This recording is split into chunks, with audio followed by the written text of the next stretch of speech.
안녕하십니까 전국의 유튜브 구독자 여러분, 아프리카TV 시청자 여러분. 매주 일요일 여러분과 미스터리 관련 컨텐츠를 진행하는 일요 미스터리 극장의 김원입니다. 오늘 여러분과 함께 진행하게 될 이야기는 제목 보시면 아시겠지만 영국에 있던 실제 사건 그리고 미스터리한 이야기를 하나 전달해 드리고자 합니다. 저희가 미국에서 있던 일 중에 마우라 머레이라는 사건을 한번 진행했던 적이 있는데, 영국에서도 거의 영국판 마우라 머레이 사건이라고 봐주셔도 무방할 것 같습니다.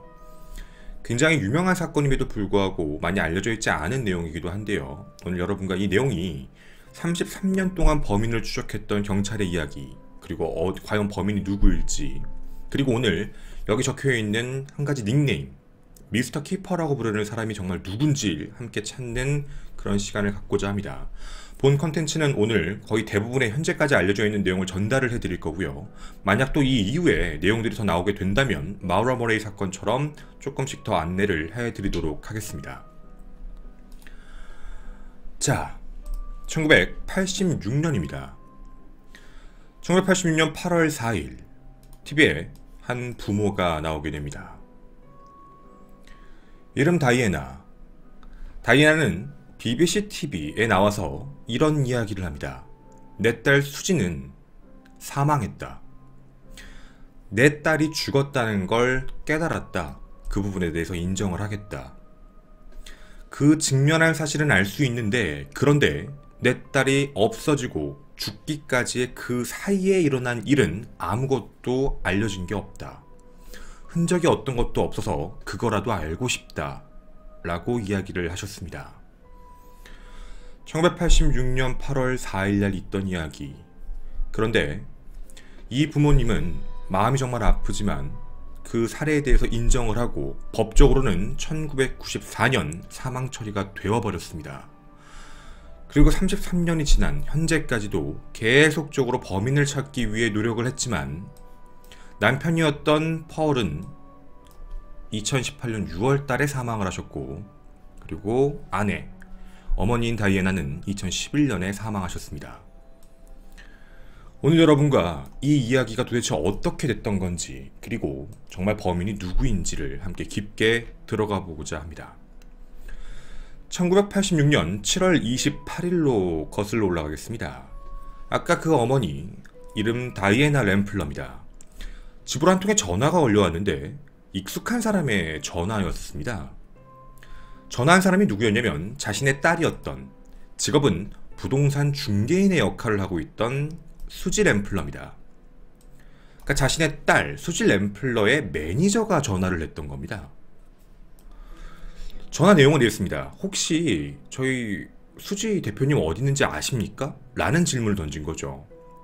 점심 식사를 하시라고 전화를 혹시 집에 했는지도 궁금해서 연락을 드립니다. 수지가 점심 식사 전에 고객한테 집을 보여준다고 나갔는데 지금까지 돌아오고 있질 않습니다. 라는 전화였죠. 전화를 받았던 어머니 다이애나는 이상하다고 느꼈습니다. 물론 일반적인 사람이라면 몇 시간 차인데 좀 전까지 있고 점심시간 정도 이후에 연락이 안 됐다고 그거 가지고 문제가 있다고 판단할까 라고 생각할지 모르겠지만, 어머니 입장에서 이상했던 건 부동산 중개 일을 하는 이 딸은 분명히 평상시에 자신의 메모장에다가 스케줄러에다가 무언가 시간적인 부분을 정확하게 적어가면서 규칙과 규정대로 살아가고 있던 사람입니다. 근데 갑자기 연락이 끊어질 리가 없다라고 판단을 했던 거죠. 그리고 그때부터 그녀의 흔적은 어디에서도 나타나지 않게 됐습니다. 2019년 33년이 걸렸습니다. 영국 최악의 미제 사건으로 손꼽히는 수지 램플러 사건에 대한 이야기를 여러분과 함께 파헤쳐보고자 합니다. 자, 이제부터 그날의 행적에 대해서 좀 안내를 해드릴 건데요. 1986년 7월 28일, 바로 실종된 그날입니다. 확인된 시간을 확인해보면 오후 12시 40분, 즉 점심 식사 전이었습니다. 12시 40분은 그 플램이라고 부르는 지역의 한 길가, 자신의 집 근처였던 거죠. 이 집 근처에서 자신의 집 열쇠, 그리고 자동차 키, 더불어 15파운드 정도의 현금과 그리고 신용카드 정도를 가지고 나오게 됩니다. 밖에서 기다리고 있었던 사람이 누구였냐면 운전을 해주는 사람, 어떻게 보면 대리인이죠. 운전해준 사람이 기다리고 있었는데 나와서 이런 말을 합니다. 핸드백 두고 왔다 라고 얘기하고 다시 집으로 들어가서 핸드백을 갖고 나오게 됩니다. 그렇게 한 10분 정도 지나고 난 뒤에 함께 이동을 했던 거죠. 거기까지가 확인된 상황입니다. 그리고 오후 1시 정도에 어떤 남자와 합류하는 걸 봤다. 같이 만나는 걸 봤다 라는 판단이었죠. 그게 마지막 목격으로 끝난 겁니다. 그리고 1시 이후에 더 이상 수지는 어디에도 나타나지 않았습니다. 그리고 그날 오후 6시 45분 그 매니저가 어머니하고 통화하고 이상하다라고 판단하고 바로 경찰에 실종 신고를 했던 거죠. 경찰은 곧바로 수사에 들어가게 됩니다. 당일날 저녁 10시에 바로 그 흔적을 찾게 됩니다. 수지의 차량입니다. 프롬 쪽에 있는 사무실에서 1마일 떨어진 곳에서 차량이 발견이 됐는데 이 차량이 되게 독특하게 발견이 됩니다. 차량 내부는 싸움이나 몸싸움에 대한 흔적이 아무것도 없고 차량 내부에도 어떤 다른 이상한 사람의 지문도 없었습니다. 그리고 운전석은 열려있는 상태, 사이드 브레이크 즉 핸드 브레이크는 내려가 있는 상태, 지갑은 그대로 있었고 근데 자동차 키는 없는 상태로 확인됐습니다. 자, 지금 여기까지만 누가 내용을 확인해 봤을 때 수지는 갑자기 연락 없이 사라져 버렸습니다. 평상시에 그럴 사람이 아닌데 1시까지 확인이 되었고 그리고 저녁 10시에 자동차만 확인됐던 거죠. 차량 내부에 혈흔에 대한 흔적도 없었고 그 외부에 어떤 지문도 없는 상태. 근데 지갑이나 이런 건 다 있고 차키만 없어진 상태라면 아마도 느낌이지만 차키를 뽑고 그대로 나간 뒤에 그리고 나서 돌아오지 못했다라고 보는 게 조금 더 합리적일 수 있습니다. 경찰은 곧바로 주변에 있는 목격자에 대해서 탐문을 시작하는데요. 첫 번째 목격자가 좀 빨리 나왔습니다. 1시쯤에 어떤 남자와 들어가는 걸 봤다. 근데 이건 운전해준 사람과도 이야기가 동일했던 거죠. 그럼 일단 첫 번째 제일 궁금했던 건 그 남자가 누군지가 가장 중요한 겁니다. 최후의 목격자, 함께 있던 사람이 아니라면 최고의 용의자가 될 수 있는 상황이었던 거죠.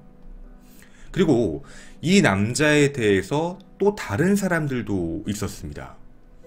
그 근처에 검은색 BMW 차량이 한 대 있었다.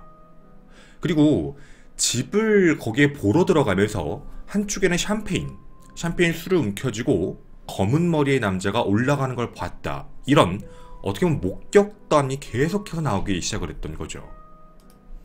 이들을 토대로 몽타주를 제작하게 됩니다. 그리고 그 신원의 몽타주는 이렇게 얼굴이 확인됩니다. 수지 램플러와 오후 1시에 만난 남자가 바로 이 남자입니다. 당시에 실종자의 수색을 하기 위해서 조사를 800명 정도로 합니다. DNA 조사까지 전부 했지만 어떠한 신원도 나오지 않았던 거죠. 이 남자는 누구였을까요? 아마 지금까지의 내용을 함께 들으셨으면 한 가지를 확인해 봐야 된다라는 느낌이 있었을 겁니다. 바로 수지의 특징입니다. 수지는 분명히 모든 스케줄을 정해놓은 대로 움직이는 사람입니다. 그럼 7월 28일도 1시 정도에 누구를 만날 계획이 있었다라고 한다면 그 시간 터무르에서 아마 분명히 스케줄러에 적혀 있지 않았을까라는 판단이었던 거죠. 그리고 확인해봤는데 수지는 당일날 1시쯤에 사람을 만나고 3시까지 어떤 사람에게 프롬에 있는 집 2채를 보여주기로 약속이 돼 있었습니다. 즉 수지는 그날 그 사람을 만나러 갔던 거죠. 그리고 그 수첩을 찾게 됩니다. 이렇게 적혀 있죠. 위에 있는 일정, 오전 일정입니다. 중간 일정, 12시 45분, 그리고 3시까지의 일정입니다. 그리고 밑에는 6시의 일정이었습니다. 첫 번째 일정 소화를 했고, 두 번째 일정을 소화하러 가고 실종됐고, 세 번째 일정은 아예 하지를 못했던 거죠. 아마 글자가 잘 안 보이실 겁니다. 중간 부분을 확대하겠습니다. 12시 45분, 미스터 키퍼입니다. 자, 수지는 당시에 12시 45분 즉 1시 정도에 미스터 키퍼라는 남자에게 프롬에 있는 집 2채를 보여주기로 약속이 됐던 거죠. 바로 이 남자를 찾아야 됩니다. 미스터 키퍼죠. 키퍼십니다. 근데 이 키퍼씨를 찾으려고 노력을 하는데 이름 자체, 신원 자체가 아예 존재하지도 않는 사람이었습니다. 즉 자신의 본명으로서 한 게 아니라 닉네임이었던 겁니다.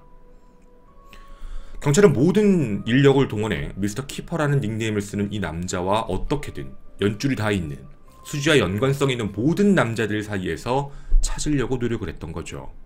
근데 바로 그때 한 남자가 수면 위로 서서히 올라옵니다. 그 남자는 1986년 5월 한 여성, 샌드라 코트라고 부르는 27살의 한 여성을 납치한 뒤 물이 찬 도랑에다가 시신을 넣어 그 이후에 발견되게 했던 살해 유력 용의자입니다.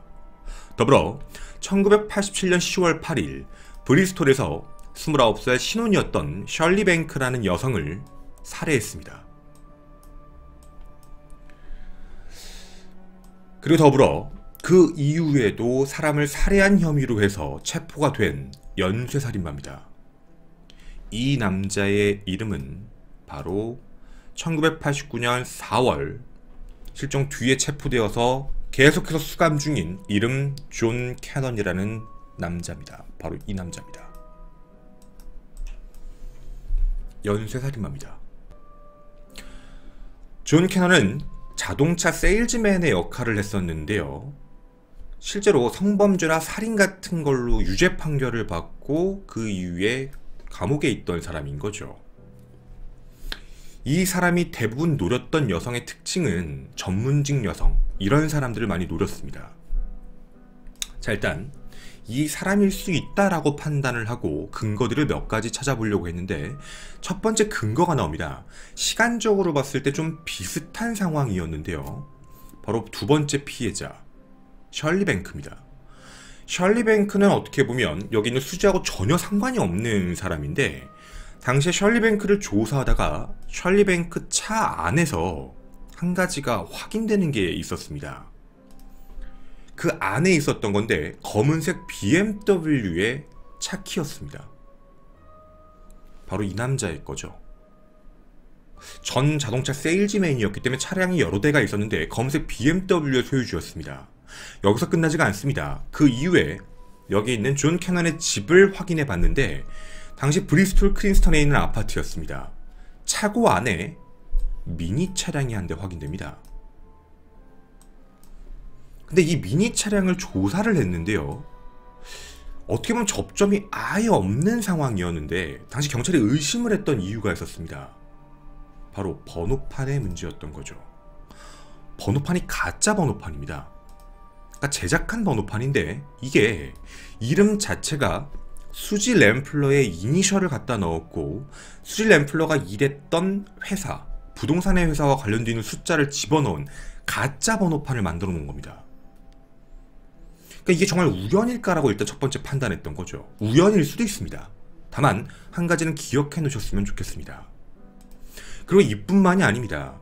경찰이 또 의심을 했던 이유가 뭐였냐면 캐넌은 수지가 사라지기 며칠 전에 그 근처에 있었다는 사실도 확인됐습니다. 즉 둘의 접점이 되게 가까웠던 거죠. 그리고 몽타주와도 되게 비슷합니다. 이게 두 번째 이유였습니다. 그리고 세 번째 이유가 뭐였냐면 바로 존 캐넌의 전 여자친구의 진술이었는데요. 캐넌이 평상시에 수지 사건에 대해서 굉장히 관심이 많았다 라고 이야기를 합니다.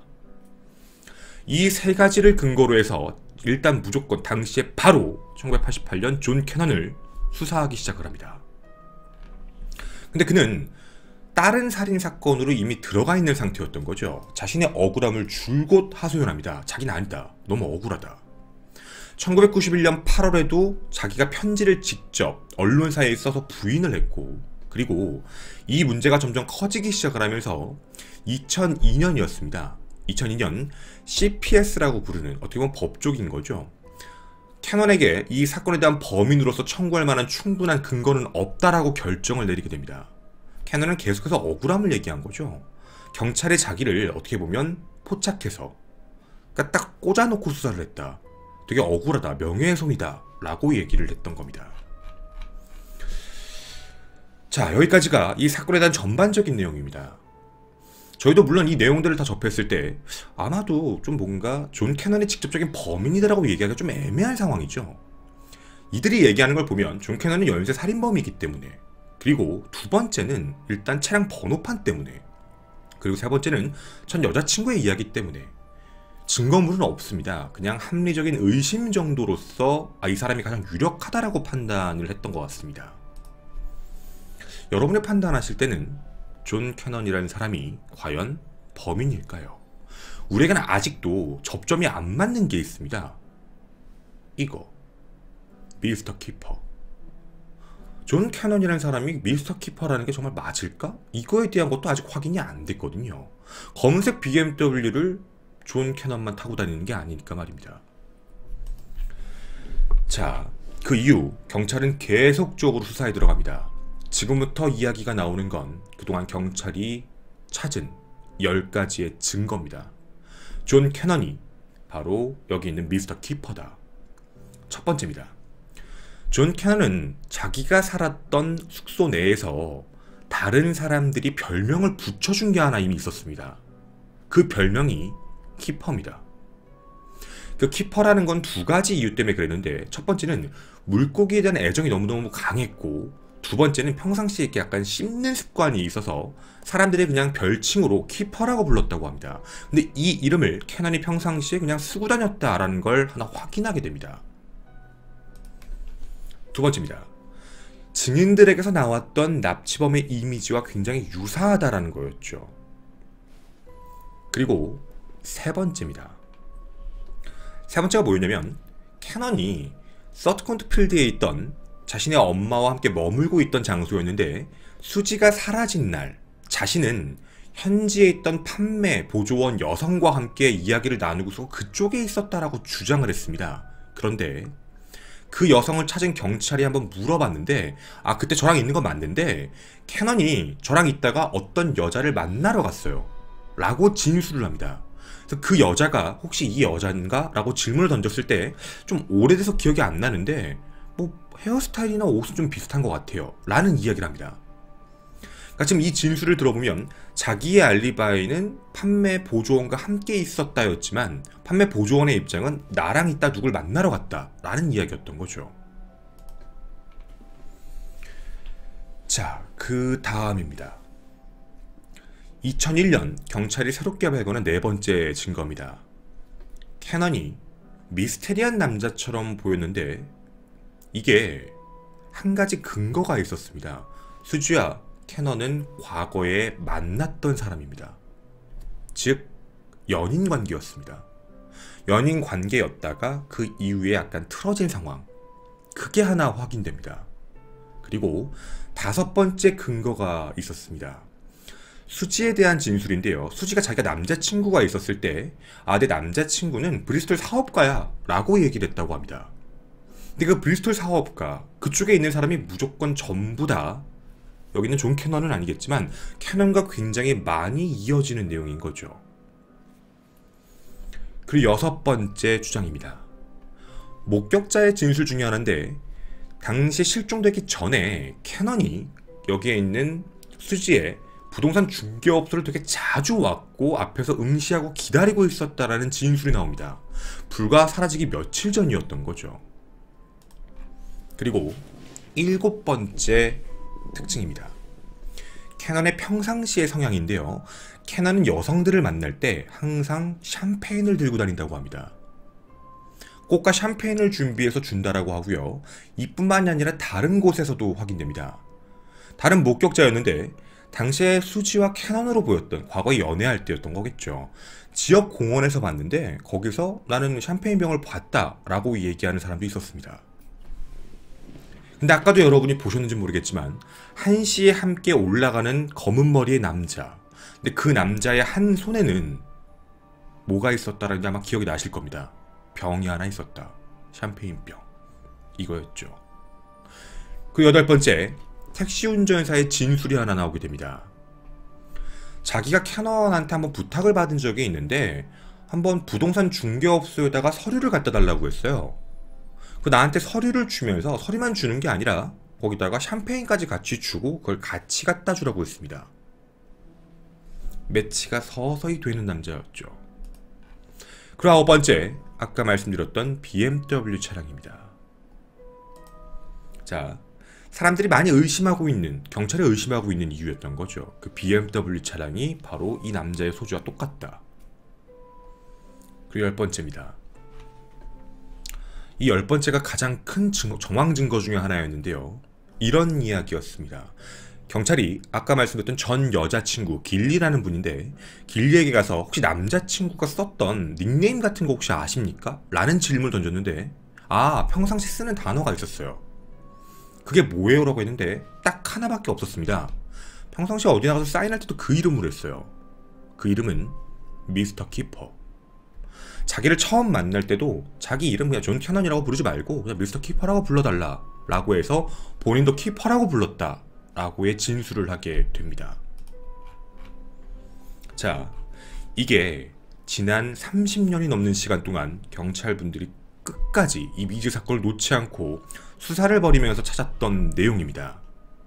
즉, 여기에 적혀있는 미스터 키퍼와 존 캐넌, 연쇄살인마의 존 캐넌과 접점을 계속해서 찾아내고, 그리고 거기에 하나 더 수지와의 관련성까지 계속 찾아낸 거죠. 여기 있는 내용들을 종합해보면 분명 존 캐넌과 수지는 연인 사이였던 적이 맞습니다. 근데 죽일 살해 의도에 대한 부분이 명확하지 않은 상태, 분명 미스터 키퍼를 만났는데 그 미스터 키퍼가 만약 여기에 있는 존 캐넌이라면 이야기가 정말 달라지는 거죠. 만약 제3자라면 또 다른 사람이 범인일 수 있는 거고요. 하지만 지금 현재까지의 모든 상황은 한 사람만을 보여지는 상황이었습니다. 이 상황은 그렇게 계속적으로 진행되고 확인이 되게 됩니다. 캐넌은 현재 64세입니다. 여기 있는 셜리 뱅크스를 살해한 혐의로 현재 폴 설튼 교도소에서 복역 중이거든요. 근데 놀랄만한 일이 하나 나타나게 됩니다. 2002년 12월 새로운 제보가 하나 들어왔는데, 캐넌과 함께 교도소에서 복역하던 죄수 중에 한 명이 이런 이야기를 합니다. 폴 캐넌이 맨날 하던 얘기인데, 존 캐넌은 항상 자기가 누군가를 죽이면 자기 집들 아래 묻는다 라는 이야기를 했다. 나에게 그런 얘기를 해서 내가 지금 나와서 이 이야기를 하는 거다. 이게 첫 번째였습니다. 자신의 집 근처에 뜰에 묻는다. 그리고 두 번째입니다. 당시 경찰이 분석했던 내용인데, 존 캐넌이 되게 특이한 특징이 하나 있었습니다. 뭔가 범행을 저지르고 나면 항상 가는 곳이 있었는데요. 그곳은 바로 자신의 어머니의 집입니다. 어머니 집 뒤쪽에 가보면 약간 뜰 같은 그런 데가 있는데, 이곳으로 늘 갔다라는 게 되게 특이한 특징이었습니다. 범행을 저지르면 꼭 갔던 거죠. 그리고 당시에도 의심을 했기 때문에 어머니에게도 가서 여쭤봤었습니다. 혹시 아들이 사건에 대해서 얘기한 적이 있느냐. 왜냐면 범죄에 관여했을 수도 있으니까 그렇죠. 근데 2000년에 물어봤을 때 어머니는 그런 얘기를 함께 상의한 적도 없고 물어본 적도 없다. 만약 우리 아들이 범인이라면, 지금도 어쨌든 범인으로서 들어가 있으니까 좀 자신의 죄를 뉘우치고 다 얘기했으면 좋겠다 라는 정도의 이야기만 하시고 지금은 다른 곳에 살고 계십니다. 자, 이제 그럼 하나 남았습니다. 이 사건이 이제 미궁에 빠졌죠. 그럼 이제 찾아야 될 건 시신이 어디 있냐라는 문제입니다. 시신은 거짓말하지 않으니까 말입니다.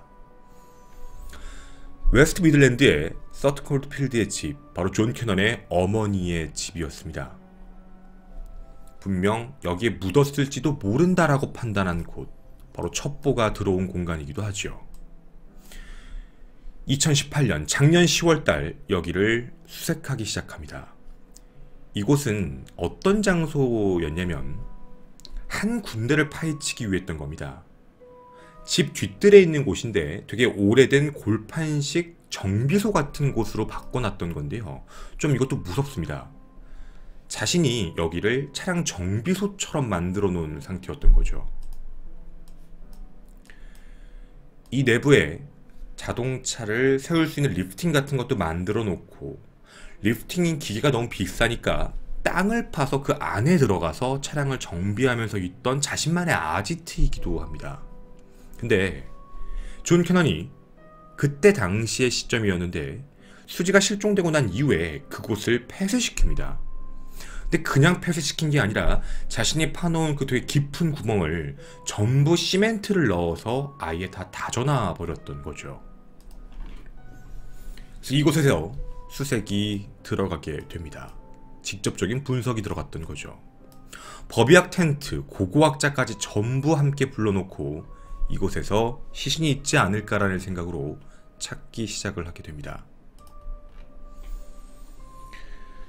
당시 맷 폴리스에서 함께 시작을 했고 집안 침투 레이터까지 이용해서 모두 다 찾았으며 12명의 가장 높은 어떻게 보면 수색대까지 안에 투입이 됐던 겁니다.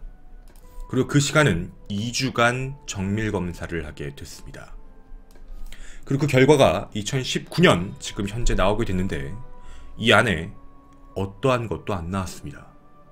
즉 발견에 대한 증거가 없던 거죠.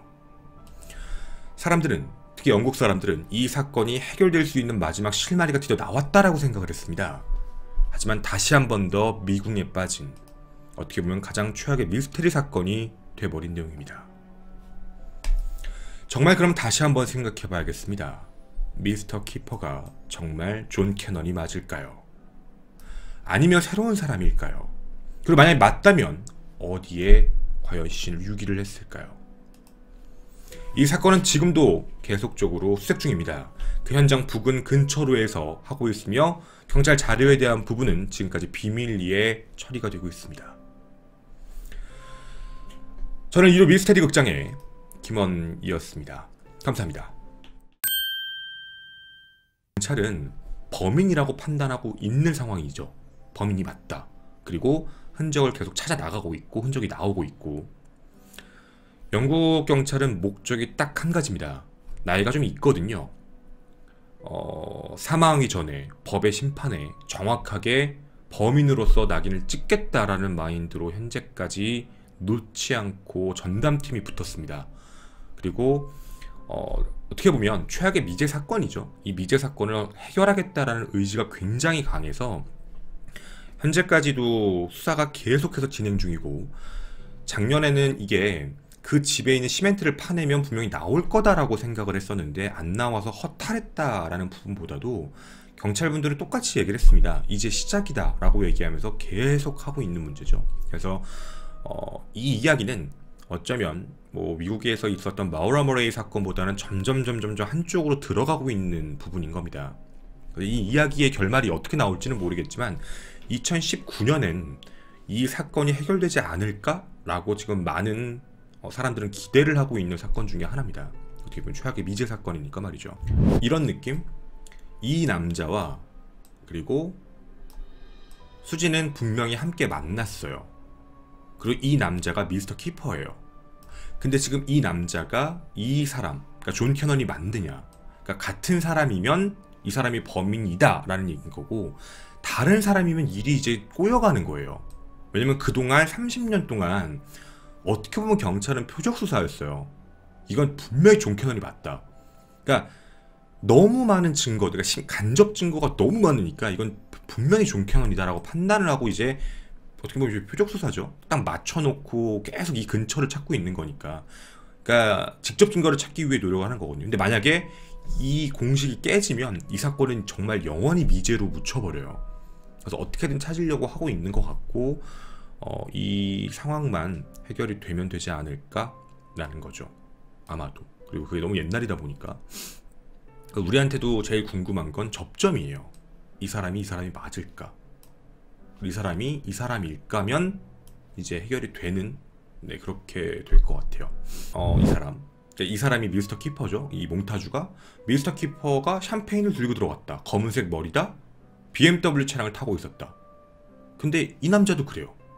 똑같은 행동을 하고 원래 루틴이 그러니까. 근데 전 여자친구도 얘기를 할 때 자기한테 소개할 때 키퍼라고 했다. 그게 외부에 알려져 있는 것도 아니에요. 그리고 번호판 자체가, 그러니까 이제 아까 얘기했던 그 여성분은 그 이후의 사건이잖아요. 근데 번호판 자체를 그러니까 가짜 번호판을 만들었는데 가짜 번호판이 이상하게 수지하고 연관되어 있는 얘기들만 다 들어가 있다요. 그러니까 수지의 이름, 번호판을 제작을 했는데 가짜로. 그리고 거기는 부동산과 관련되어 있는 숫자 이런 걸 다 집어넣었다는 것 때문에, 그러니까 그냥 이것만 있으면 아유 우연이겠지 이럴 수 있지만, 우연이면 우연히 나온 번호판이어야죠. 근데 자기가 제작을 해버린 거예요. 그러니까 이런 게 다 엮이니까, 그래서 이제 가장 그러니까 경찰의 입장은 가장 의심을 많이 할 수밖에 없는 상황이 된 거겠죠. 근데 이제 당연히 법에서는 인정을 못하죠. 간접 증거니까. 심증말이잖아요. 저하고 범죄 컨텐츠도 많이 보셨잖아요. 이 존 캐넌이 약간 사이코틱한 범죄자예요. 그러니까 성범죄자잖아요. 그러니까 뭐냐면 전문직, 그러니까 프로파일러 분들의 견해로는 전문적인 여성에 대한 집착적인 행동이 있어요. 그러니까 연쇄살인마이면서 연쇄 성범죄자예요. 그러니까 이제 전문 직업을 가진 여성에 대한 약간 환상? 그런 게 되게 강한 그런 남자이기 때문에, 그래서 아까 말씀드렸던 이 번호판도 어떻게 보면 상징적인 의미로서 해놓은 거 아닐까라고 다들 추측을 하고 있는 거고, 그래서 증거물들을 계속 남기고 있는 거예요. 네, 그래서 그렇게 보는 게 맞는 것 같아요.